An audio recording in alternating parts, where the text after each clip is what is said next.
Good evening, everyone. Thank you very much for the invitation. Drugs is a very topic. Good evening, everyone. Thank you very much for the invitation. Drug is a topic very important in our society, in all the world. The International Press Institute, APA, published its annual report on the number of journalists murdered in the exercise of their profession in 1918. The document reveals that corruption and drugs trafficking are the main cause of these murders, highlighting Mexico as the country most dangerous in the region. The death of Javier Valdez Cárdenas, journalist, remains unsolved, reflecting a lack of progress in justice. Barbara Triumph, the executive director of the APA, highlighted that the death of a journalist is the most brutal way to silence the news. Each murder represents a loss for democracy, not only for the families of the victim. Of the total attacks registered in 2022 against Argentine journalists, almost 7% came from organized crime. These figures become alarmingly relevant when it is noted that the previous years, not cases of this origin had been reported. The situation experienced in Rosario, where all the cases attributed to organized crime occurred, is the most eloquent and warning manifestation. Argentina has become the third world market for products derived from the coca leaf after the United States and Brazil. Its geographical location makes it an accessible and less risky destination for cocaine from Bolivia and Peru and marijuana from Paraguay. The porosity of the borders, corruption and institutional weakness have facilitated the advance of drug trafficking. Drugs enter Argentina mainly from the north and move south through various routes and methods.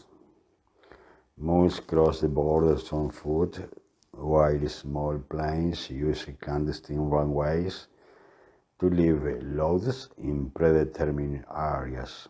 Cocaine entered through routes such as 9, 34 and 50 in provinces such as Jujuy and Salta, and is then redistributed to Córdoba, Rosario and Buenos Aires. Rivers such as the Paraná and Uruguay serve as waterway for the transportation of marijuana from Paraguay to the ports of Rosario and Buenos Aires, and private flights land on illegal airstrips in Santiago del Estero and Santa Fe. The wide range where tons of cocaine are dropped from small planes. It's another common practice. The main cartels who work in Argentina, the main Mexican, Colombian, and Peruvian cartels have been established in Argentina. This group have been organized as follows. Colombians dominate the southern region of Greater Buenos Aires.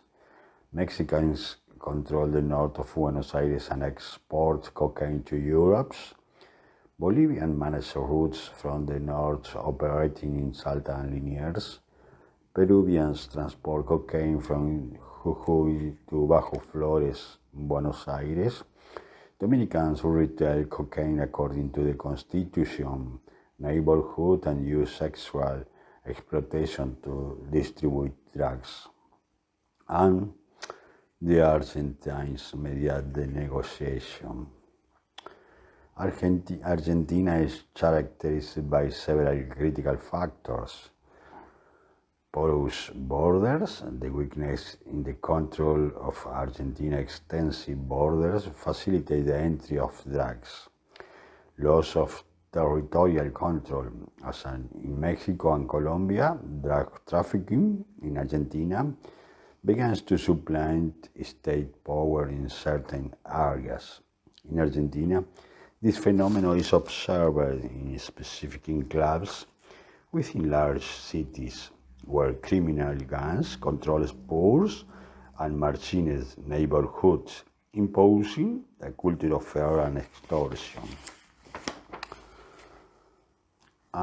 Regional narcos operating locally. The presence of narco leaders from other countries and the transformation of local gangs into complex organizations have increased the capacity of these gangs to corrupt, transport, market, and exercise violence.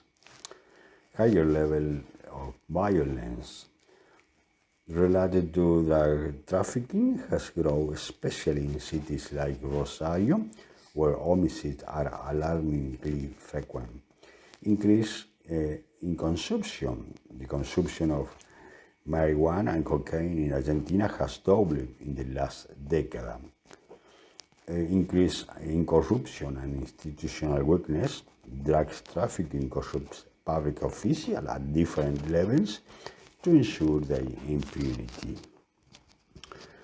States do not know how to respond to organized crime due to institutional incapacity, where they end up subject to crime.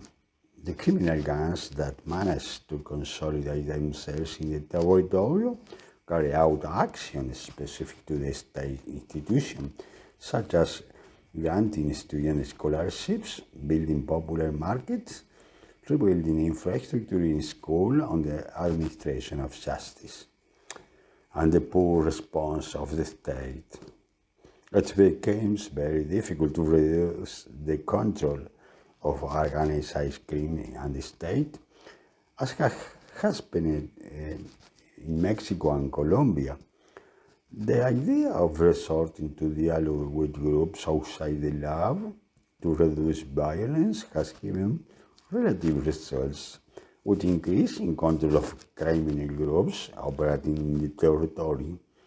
On the other hand, countries like El Salvador and recently Ecuador have opted for coercive response, such as militarizing the country, where there is not clear long-term strategy to solve structural problems.